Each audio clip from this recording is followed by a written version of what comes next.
Okay, good morning sa mga kauturan sa sininga aga. Nagapadayon kita sa pagpasalamat sa Ginoo sang mataong nga kayunan nga padayon nangin sa aton ang makadayaw kag makapangalagad sa iya. So again sa tanan nga mga viewers sa sininga aga, liwat nagtamyo ako sang malipayon nga mayong adlaw para sa inyo. So kabay ang Ginoong Dios magabindisyon or even magahatag sang kaalam sa pagintindi niya naton sang iyang mga pulong nga napagkit sa balang kasulatan. So today we'll continue to discuss the portion from the book of Revelation. I know that the book of Revelation, this is a book of prophecy. No? So but still we continue to discuss about the Bible prophecy, and today we will tackle the issue about the coming tribulation recorded from the book of Revelation chapters 4 up to chapter 19. Kag ini nga mabutang nga mahanabo wala pa niya ayhan nagakatabo subong. But sa liwat nagapasalamat kita nga paagi sini ma-deliver naton ang message sang Ginoo direct sa imo puloy-an, direct sa imo tagipuson through this social media, no? So again, we are discussing about a very masining naton madalom nga klase sang pagtulunan, talking about Bible prophecy. And again, talking about prophecy, it is so broad topic. No, madamo kita sang matakol kag madabutan, but kung ano lang ang masagap naton nga ma-merge sa aton yung pagtuon, among tingwaan naton nga maintindihan. So today, allow me to read from the portion of the book of Revelation. So we'll discuss some verses from the book of Revelation. And this is very important. Madamo sa mga tao nga nagasiri nga hindi ko magbasa sang libro sang bugna o Revelation kay kahaladlukan. So madamo nga mga tao nga they don't care about the book of Revelation para sa ila tungod hindi manami tun-an, makaladlok, and that is deception. No? So many times nagaka-deceive kita sa sina nga matinaga because based on verse 3, it was promised by God sa kay John in verse 3 in chapter 1. Blessed is he that readeth and they that hear the words of this prophecy and keep those things which are written therein, for the time is at hand. So in other words, discussing or reading the book of Revelation, the Bible made a promise that you are so blessed. No? Ginpakamaayo ka. So isa inik event nga wala pa ayhan matabo, but the blessing is bilang Kristohanon ginapakita sa Dios ang isa ka realidad kung ano ang mahanabo sa palaabuton. Now, so let's go back now in chapter 4, part of our introduction to this passage. Nga nagasiling, after this, I looked, and behold, the door was opened in heaven, and the first voice which I heard was as it were trumpet talking with me, which said, come up higher, and I will show thee things which must be hereafter. And immediately I was in the Spirit, and behold, a throne was set in heaven, and one sat on it, on the throne. And he that sat was to look like a jasper and a sardine stone, and there was a rainbow around the throne, and sight like unto an emerald. And around about the throne were 24 seats, and upon the seats I saw 24 elders sitting, clothed with white raiment, and they had on their heads crowns of gold. And out of the throne proceed lightnings and thunderings and voices, and there were 7 lamps of fire burning before the throne, which are the 7 spirits of God. And before the throne there was a sea of glass like unto crystal, and in the midst of the throne and round about the throne were 4 beasts full of eyes before and behind. So now, mga utod ang portions ng book of Revelation more on symbols. But today, we will touch several issues about the crisis of the 7 sealed book. No? So, we believe that in chapters 1 up to chapters 3 keeps the record about the church. So when the church i-raptured sang Ginoo, natun-an naton that in heaven dito makita ang event known as the Great Supper, or the first one after the rapture in heaven. There will be what we call this one, ang ginatawag ng Bema Judgment, known as the rewarding ceremony. No? That in heaven, God will rewards us kung ano ang ginhimo naton based on our works or labor. But after the Bema Judgment, there will be a great supper of the Lamb, the marriage of the Lamb, and we discussed it already. But now, let's go back now, what will happen on this earth. Now, so there is a dalom, because ang records on chapter 1 about 1 to 3, 1 to 4 in the book of Revelations, Revelation chapters 1 to 4, talking about the church, and the church was already raptured sa pag-abot sang matinion nga mahanabo ang chapter 6 to chapter 19 of Revelation. But before sina ginpakita ni sang Ginoo sa kay John the Beloved ang realidad nga eksena, because the book of Revelation chapter 6 to 19 dira naton nakita ang ma-records about the 7 seal, about the 7 bowls, about the 7 judgment, and different kinds of events, or even sufferings or troubles, or because of the tribulation period, no? But mga utod, if you are a believer of Jesus Christ, why we need to discuss and why we need to study? Kung ma-raptured kita sa Ginoo, nga kinanglano naton ini para mapaintindi sa mga katawhan, kag maintindihan naton, kag magabulig ini sa aton nga magmatutom kita sa pagpangalagad sa Dios. It is because the moment nga ma-miss nimo, and the moment nga hindi ka mangin part sang ginatawag the great event known as the rapture of the church, amuni ang matabo sa imo. So kung ginapabayan nimo ang relasyon mo, ginapabayan mo ang imo pagpangalagad sa Ginoo, kag ginapabayan mo ang imo pagsunod sa Ginoo, utod i-promise ko sa imo, ang aton subong madiskasan kag dason ta madiskasan about the tribulation period, I promise you amo nang imo ma-experiensyahan. So that's why we need to study, just to remind our family, just to remind the church, just to remind all the people, or even the believers, that the book of Revelation is the final book in the Bible that keeps the records about the coming great event. So now, this is the crisis of the 7 sealed book. According to chapter 5 in the book of Revelation 1 and 2, sitting ni John, and I saw in the right hand of him. And I saw, so because in chapter 4, si John ginambalan nga magsaka siya, no? Nga magsaka siya. Actually si John wala iya ginrapture, kundi gintagaan sa sanggad sang time kag ginalaw siya nga mapakita sang Dios sa iya didto sa kalangitan ang mga butang nga mahanabo sa kalibutan sa palaabuton. Kag ang hambal ni John in verse 1 in the book of Revelation chapter 5 niya, and I saw in the right hand of him that sat on the throne a book written within and on the back side. Now, may I ask you, sino ini ang nakita iya nga ara dira sa trono? Yes, the book of Revelation chapter 20 naga-record in verse 11, and gina-consider that John saw the great white throne and the one seated on it. The one seated on the throne, he is the judge, he is the judge of all judges, and he is the judge of all people. So according to the book of 2 Timothy chapter 4, Jesus Christ is the judge of both the living and the dead. And according to the book of John, Jesus Christ, he is the judge, because all authority to judge the people ginhatag sa iya sang Amay. That's why he claimed in the book of Matthew chapter 28 that all authority in heavens and on earth has been given to me.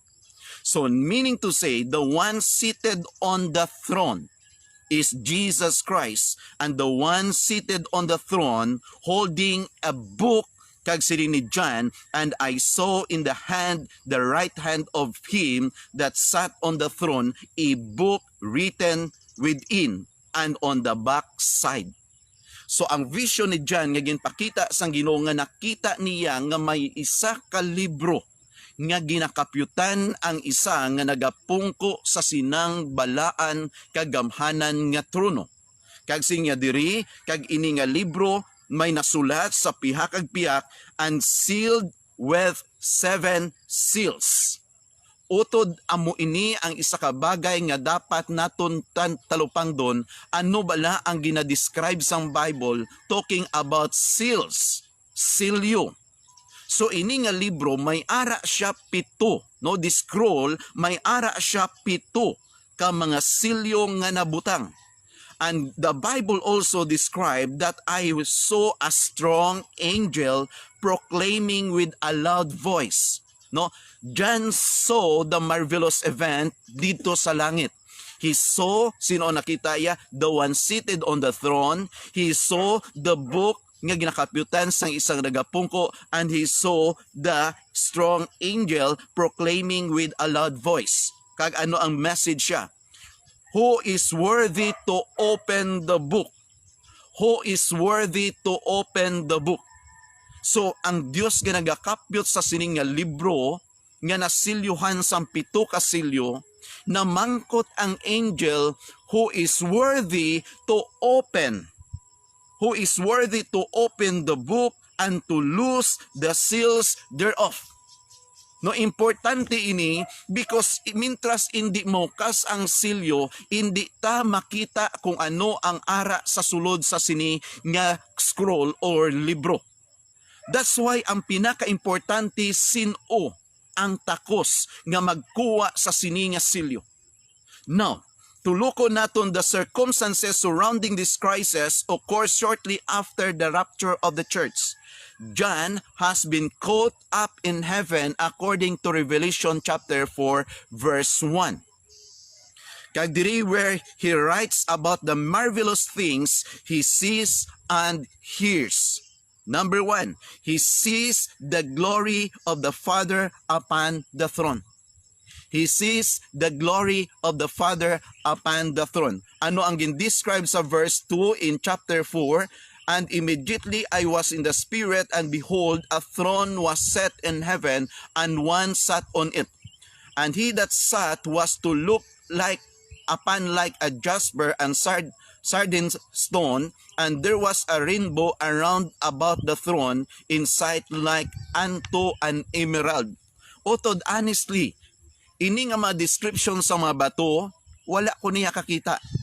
Kag hindi ko ini ma-describe kung ano ni siya katahom, but kung ano nga mga bagay ang makita sa matatas kalibutan nga nag-attract nga gasiling kita, wow, perti katahom, cannot be compared sa sining butang nga nakita ni John, because ini nga mga klase ang pag-describe sa mga bagay, mga jasper, sardine, emerald, I do not know kung ano ni siyang mga itsura sa mga butang, but John saw the marvelous. Kag dirigin pahayag yun the glory of the Father upon the throne. So ang isa diri ka blessing sa part naton as a Christian amo sini. May mga butang nga nagakatabo sa langit, kag may mga butang nga matabo sa palaabuton.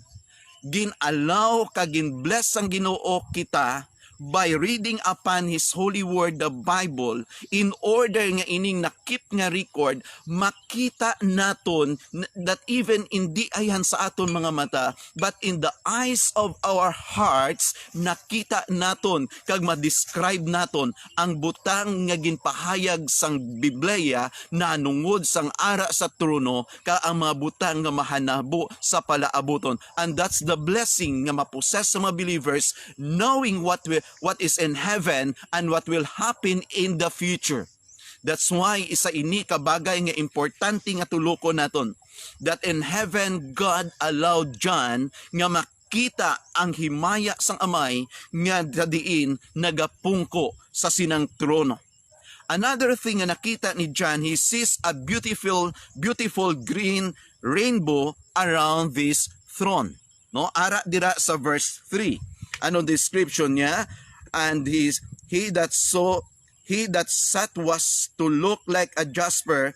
So description diri, and there was a rainbow around about the throne. So nakita ni John nga sa sina nga trono may nagapungko. Nakita ni John nga sa ibabaw sa trono may rainbow, no? Kung ano ang pag-describe naton dira, hindi ko ina maplastar maayo. But ang Bible nagasiling that John sees a beautiful green rainbow around this throne. So, utod basi mabudlayan kita kag basi sika do kabudlay na. Yes, because ang aton subong ginatakol sa sinya portion ato sa langit, no? Ato sa langit ang nakita ni John.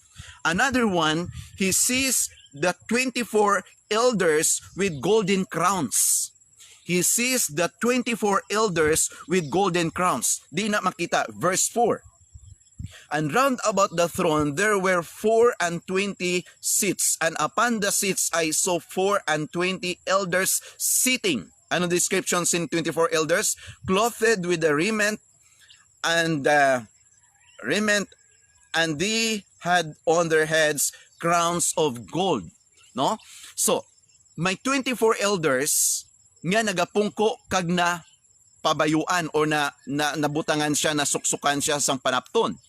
Pero not only that, but not only nga clothed sila, but seated sila, nagapungko sila. Not only nga seated sila, but according to John, may ara sila, crown of gold. No? May gold sila, may korona sila.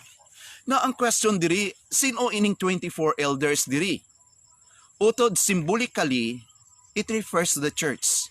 It refers to the people of God. It refers to all believers nga gin-raptured from earth to heaven. Why? Because this is the picture of the church. Because once you belong to the church, you will be clothed, seated in heavenly places, according to the book of Ephesians, chapter 1, verse 3, seated in heavenly places. And described someday that you will be crowned with many crowns according to our work. So this is a position nga ginahatag sa Dios someday in heaven dito sa kalangitan. Now, so these 24 elders may consist the special representative body of both believers of the Old and the New Testament, because the Greek text tells us that they were all wearing Stephanos crowns or martyr crowns rather than diadems or monarch's crown. Thus, they must be humans rather than angels. No, hindi ni sila ya angels, mga tao ini sila. Now, so ano pagid ang nakita ni John? He hears lightnings and thunderings, which means that the awful storm of the great tribulation is about to unleash its fury. Take note. That is in verse 5 in chapter 4 of the book of Revelation. Ano nga ba? And out of the throne. No, ang verse 4 nakita iya rainbow above the throne. In verse 5, John saw out of the throne proceeded lightnings and thunderings and voices. And there were 7 lamps of fire burning before the throne, which are the 7 spirits of God. But take note in verse 5. He saw out of the throne the lightnings and thunderings and voices. So ano ang ginadescribe diri sang Bible? So he hears the lightnings and thunderings, which means that the awful storm of great tribulation is about to unleash its fury. Just imagine mga kauturan, mag-abot ang matinion nga mag-ulan sa aton. Mag-abot nga grabe ang pangilat kag pangdaguob. Ilabinagid ang kilat. Gadalagan kita kag nagapanago kay nahadlo kita sang kasanag sang sina nga kilat. Pagkabati naton sang grabe nga daguob daw, gina-imagine naton nga daw may bato nga marumpag ang aton balay nga mahulog gikan pakadto sa aton mga puluyan. It is natural reaction of every individual person ang grabe nga mix nga fear kag ang isa nga gina-desire kung diin kita manago agod nga ma-secure kita. So this is the image of the preparation of the awful storm of the great tribulation. Is about to unleash its fury. So another thing na nakita ni John, and just imagine, kung ini nga mahitabo, mahanabo, kag mangin bahin ka sa sinang mahanabo. Imagine, nga handumon mo tani nga nang kabahin sa ginatuwag the event of the rapture. Why? Because once you belong to the church of God, siling ni Apostle Peter in the book of 2 Peter chapter 3. In chapter 3, nagakip sang record about the destruction of the world. That according to chapter 3 in the book of 2 Peter verse 9, verse 7, the present, because nga verse 5, ang mga langit kag duta nga musubong gin-create gikan paagi sa tubig, kag paagi sa tubig ang daan nga langit nga kalibutan ginlaglag paagi sa tubig. In verse 7, ang descriptions of 2 Peter chapter 3, the same word, the same God ang nagambal, that the present heavens and earth which we are now, ini nga duta nga ginagardinan ta, ini nga duta nga ginalaktan ta, ini nga kalibutan nga diin kita subong, ini nga kalibutan nga may pandemic, ini nga kalibutan nga may coronavirus nga naga-record sa pila na ka thousands nga nagkalamatay, pero may mga ara nga wala gapati nga ang coronavirus para sila fake. Ini tanan isa lamang kapag panumdom that in this world there is no more security, or was, shall we say, a secured place. In this world, this is not our permanent abode. This world is not our permanent home. This world is a temporary place. This is not the promise of God. This is not our place. This is not the place wherein God nag-allow sa aton to stay forever. That's why, church, hindi man pagpanuguti nga ang mabutang sa kalibutan, mangin rason kag mangin higot para sa imo, nga hindi mo pag i-desire ang palaabuton kag duog nga ginaman sa Dios, because once you will be left in heaven, in this earth, utod, you will experience sang ginahambal sa book of Revelation. That's why sil ni Peter, the present heavens and earth which we are now, ini subong. Ano ang ginadescribe sa verse 7? Reserve will be reserved in order to be destroyed by fire.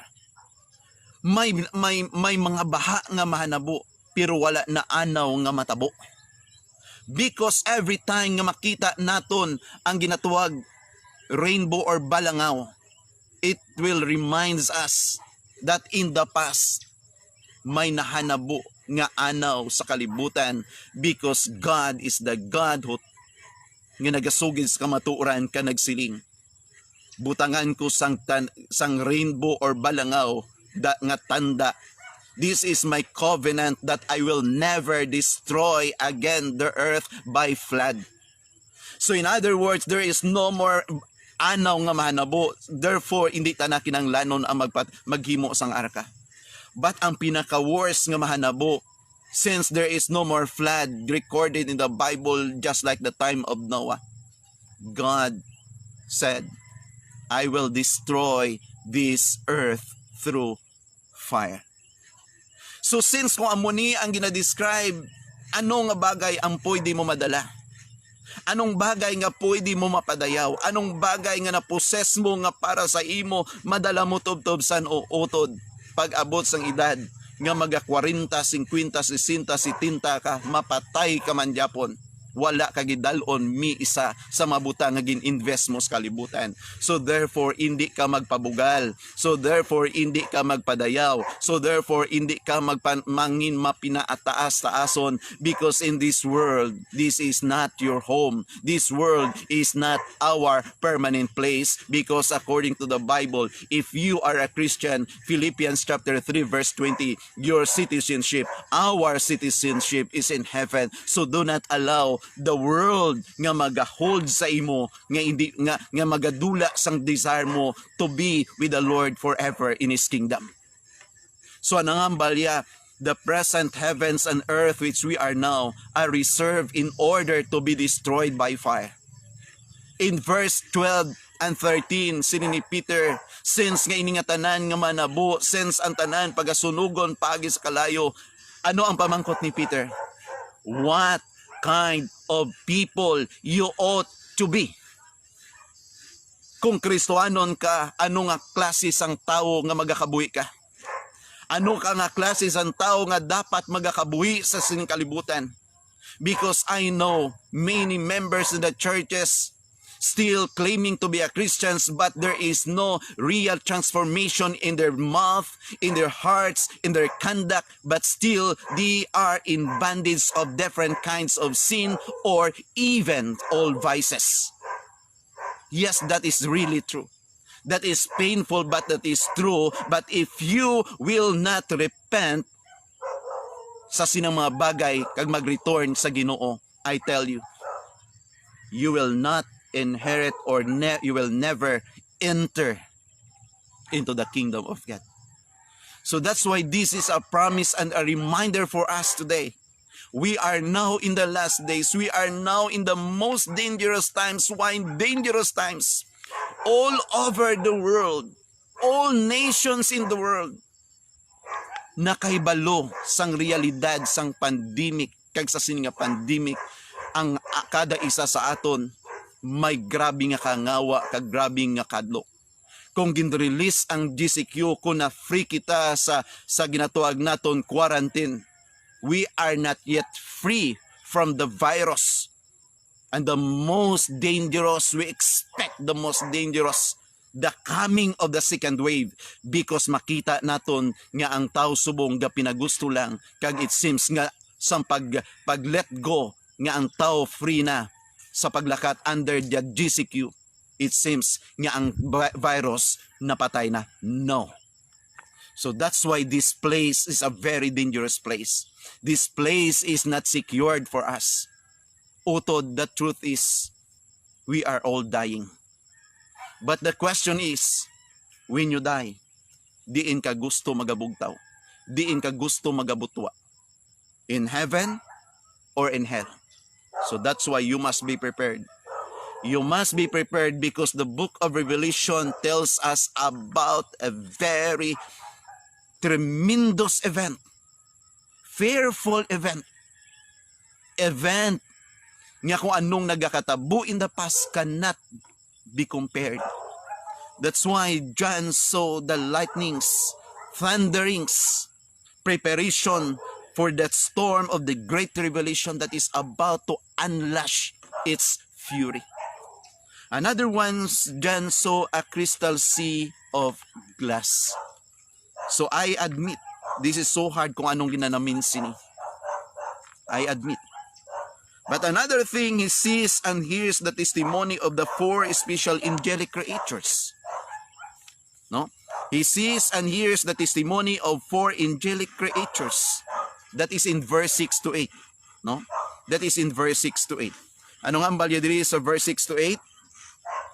And before the throne there was a sea of glass like unto crystal, and in the midst of the throne and round about the throne were four beasts full of eyes before and behind.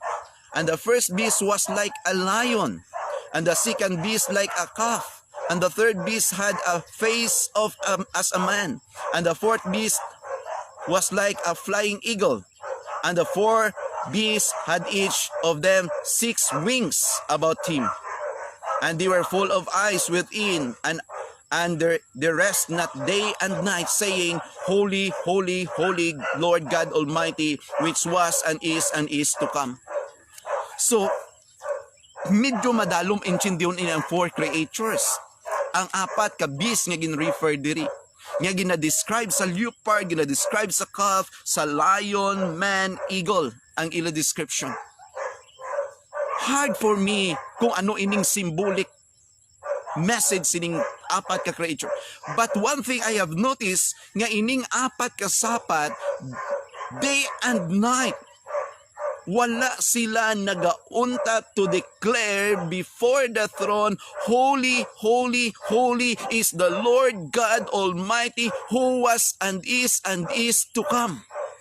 In other words, they give glory, they give honor, they exalt God, they declare that God, He is holy and no one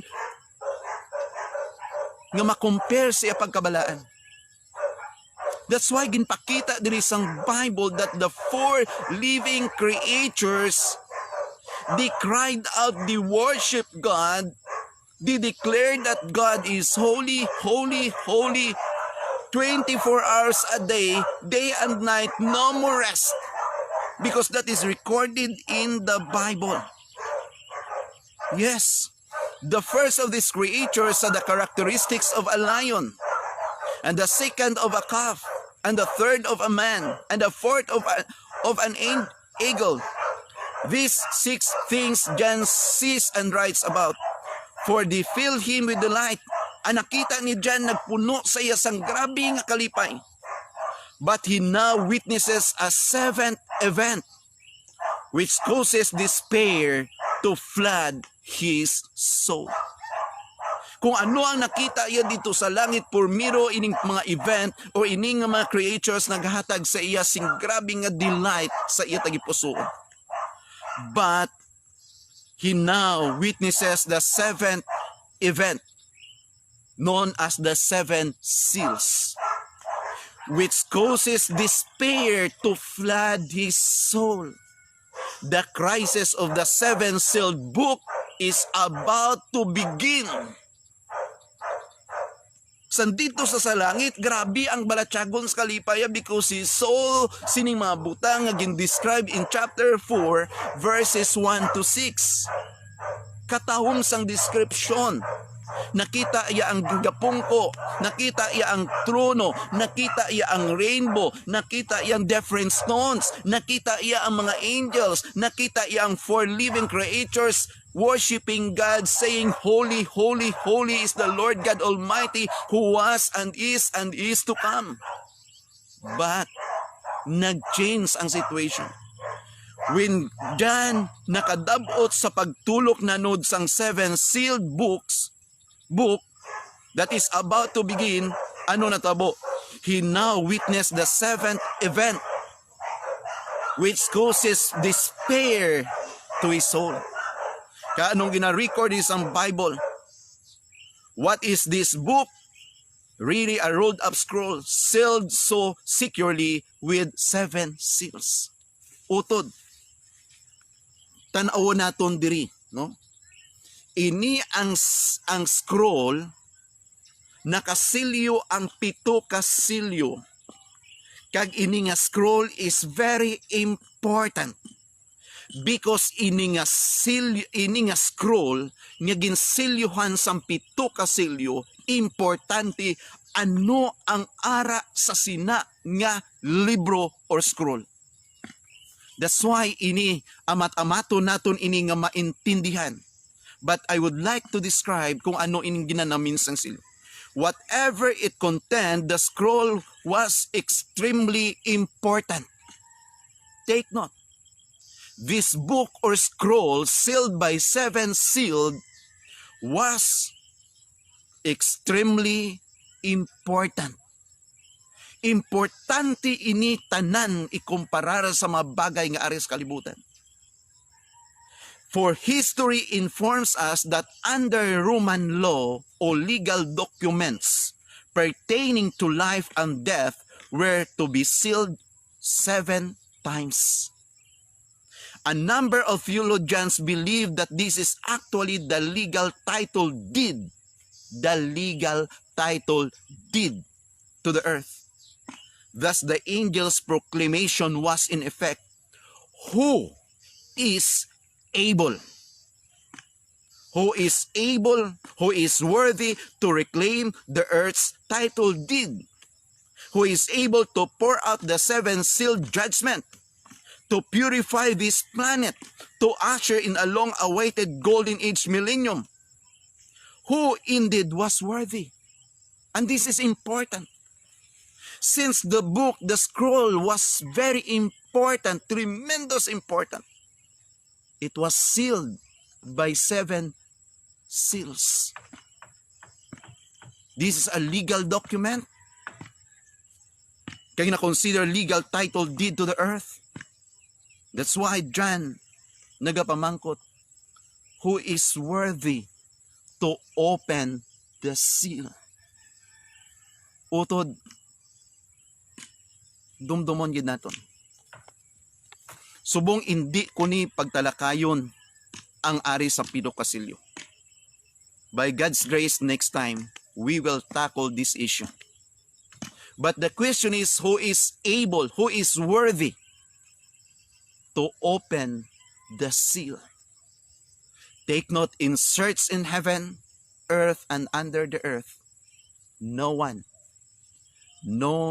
is able to open the seal. Because every time the seal was removed, there will be a tremendous event happened in this earth.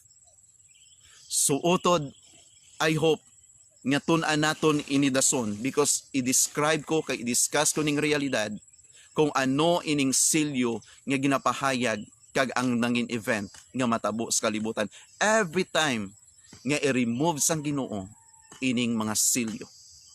And this is very important thing nga ma-discover naton. Who is worthy? No one is worthy, but there was one nga nakita ni John, the Lion in the tribe of Judah is worthy to open the seal. Hindi ko ni pagtandugon subong para sundo naton inidaso. But for today, we are now on the portion nga matun-an naton ang Book of Revelation, the event that will happen in the coming near future.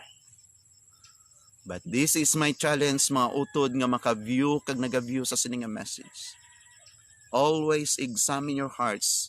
That is the advice of Apostle Paul recorded in 2 Corinthians chapter 13 verse 5. Examine your hearts. Examine your hearts, whether you are in the faith or not.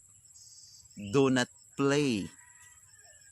Do not pretend. Or even do not waste your time.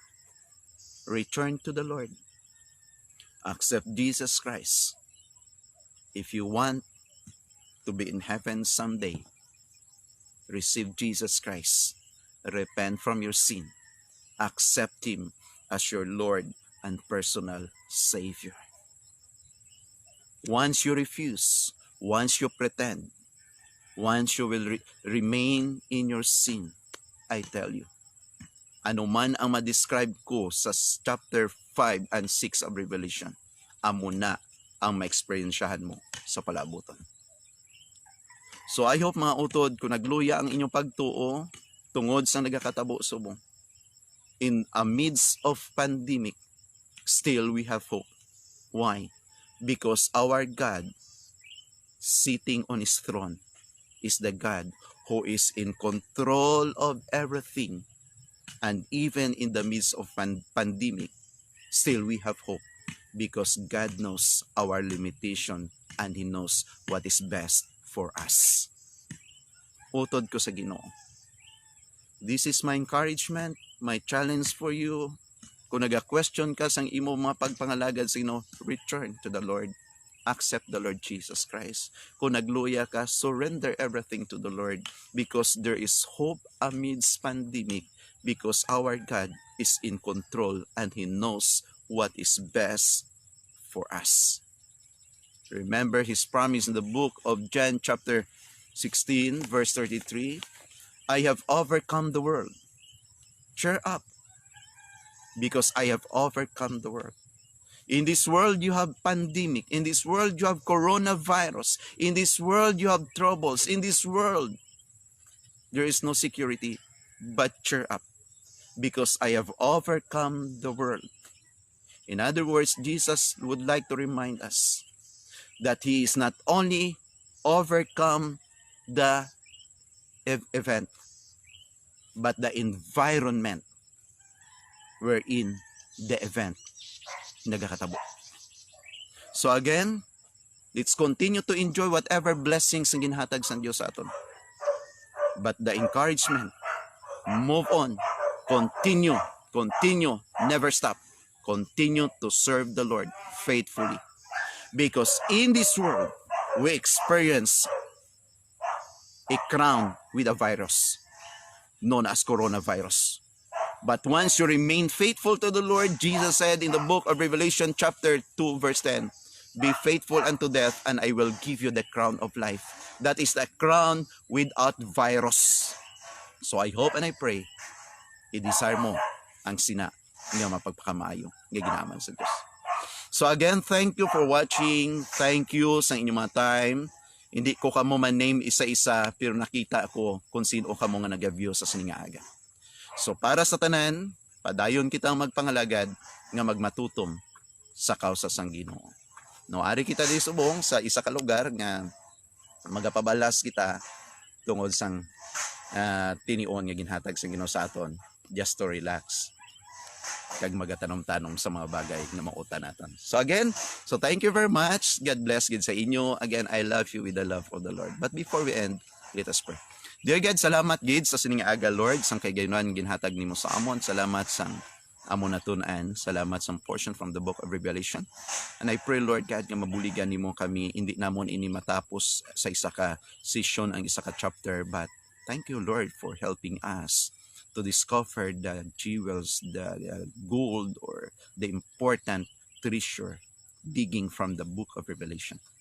So I pray, i-bless ni makauturan nga maka-view sini, mangin blessing ang message sini para sa ila to strengthen their faith, to prepare their hearts for the coming future, O Lord God, especially the time of rapture or even the future event that will be unleashed Ginoo sa sining kalibutan. So Lord, thank you so much. Bless ini mga utod ko sa sining aga. Protect them sa diin man sila sumong. In Jesus' name, amen.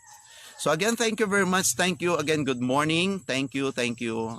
Kung ang Ginoo nag-bless sa imo to this message, don't forget, hindi pagtago ang blessing. Share the message. So therefore, if this message nangin blessing sa imo, share this message in order nga mangin blessing man ini sa iba nga makatawan. So thank you very much. God bless. I love you with the love of the Lord. To God be the glory.